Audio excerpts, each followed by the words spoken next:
Start. महोदय, ये सेनाएं सुरक्षा की पहली पंक्ति हैं। स्टॉप।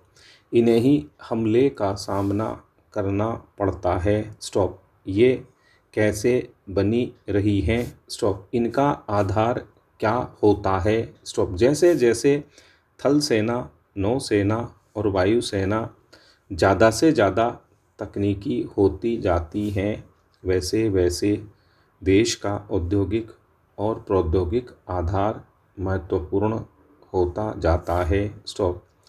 आप कोई मशीन, हवाई जहाज या कोई और बहुत तकनीकी हथियार विदेशों से मंगवा सकते हैं और किसी को उसे इस्तेमाल करना भी सिखा सकते हैं, लेकिन यह सब ऊपरी सुरक्षा है, क्योंकि इसके लिए आपकी प्रौद्योगिक पृष्ठभूमि नहीं है। स्टॉप। यदि पुर्जे खराब हो जाएं तो आपकी पूरी मशीन बेकार हो जाएगी। स्टॉप।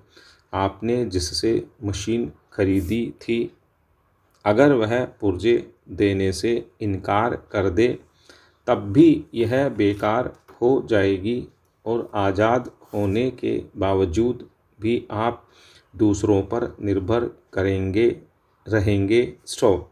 इस दृष्टि से देखें तो संसार के केवल कुछ ही देश असल में आज़ाद हैं और दूसरे देशों की फौजी ताकत के मुकाबले में अपने पैरों पर खड़े होने के लायक हैं। स्टॉप। इसलिए थल सेना, नौसेना आदि के अतिरिक्त आपको देश में औद्योगिक और प्रौद्योगिक पृष्ठभूमि भी बनानी होगी। स्टॉप।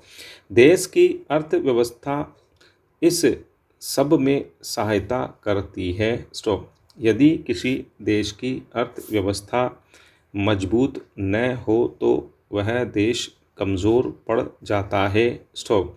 मैं सदन को ऐसे देशों के अनेक उदाहरण दे सकता हूँ जिनके पास फ़िलहाल अच्छी फ़ौज है, लेकिन उनकी ताकत असल में ऊपरी है। स्टॉप। कारण यह है कि उनकी फ़ौज अनेक बाहरी चीज़ों पर निर्भर है। स्टॉप। जैसे विदेशी मशीनें, विदेशी अर्थव्यवस्था, विदेशी सहायता आदि। स्टॉप। ऐसा देश लाजमी तौर पर पराधीन होता है, चाहे आज़ाद कहलाता हो। स्टॉप। सुरक्षा में सेनाओं के साथ साथ आपकी औद्योगिक और प्रौद्योगिक पृष्ठभूमि, देश की अर्थव्यवस्था और लोगों का मनोबल भी शामिल होता है। स्टॉप। पैरा।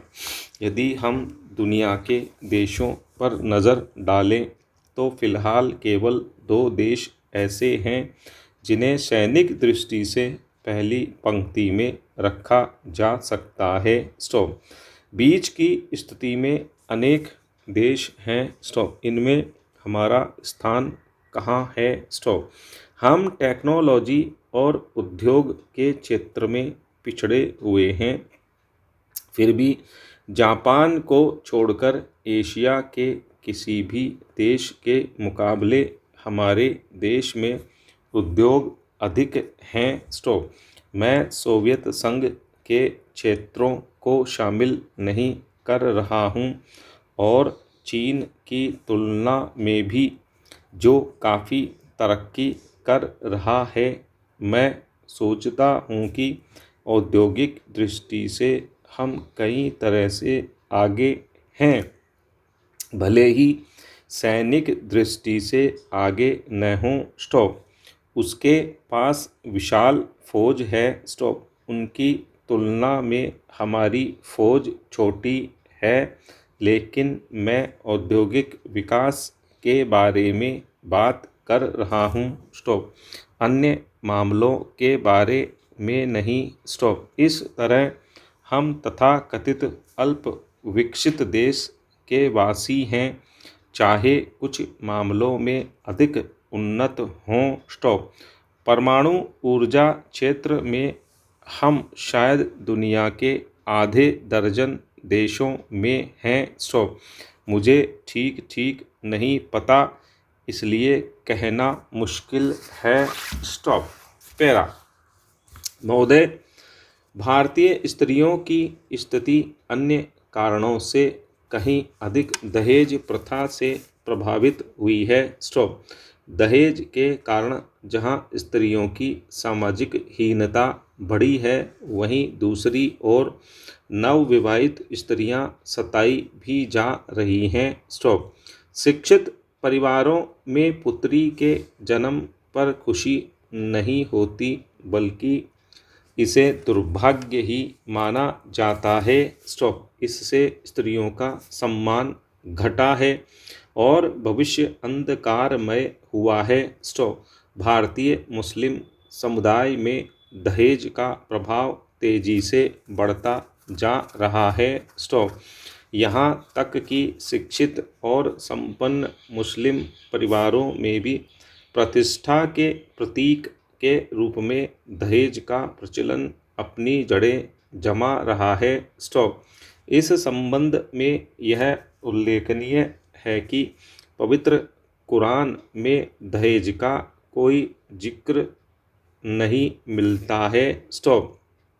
इस्लाम के वैवाहिक नियमों के अनुसार निकाह के बाद पति द्वारा पत्नी को आर्थिक सुरक्षा के रूप में मेहर दिया जाता है, लेकिन शोध से पता चलता है कि मुस्लिम समुदाय में मेहर की राशि तो कम होती जा रही है और दहेज जैसी कुप्रथा बढ़ती जा रही है। स्टॉप। यह अत्यंत खेदजनक है, क्योंकि अशिक्षा, आर्थिक पिछड़ापन, पर्दा प्रथा आदि कुप्रथाओं को ढोने वाले मुस्लिम समुदाय पर दहेज प्रथा का और लद जाना अभिशाप ही है। स्टॉप। पहला प्रश्न यह उठता है कि कुरान में दहेज का जिक्र न होने पर भी इसका लेन देन किस आधार पर शुरू हुआ। स्टॉप। अधिकांश भारतीयों के दृष्टिकोण से दहेज का धार्मिक औचित्य है। इस संदर्भ में हज़रत मोहम्मद की पुत्री के निकाह का उल्लेख किया जाता है।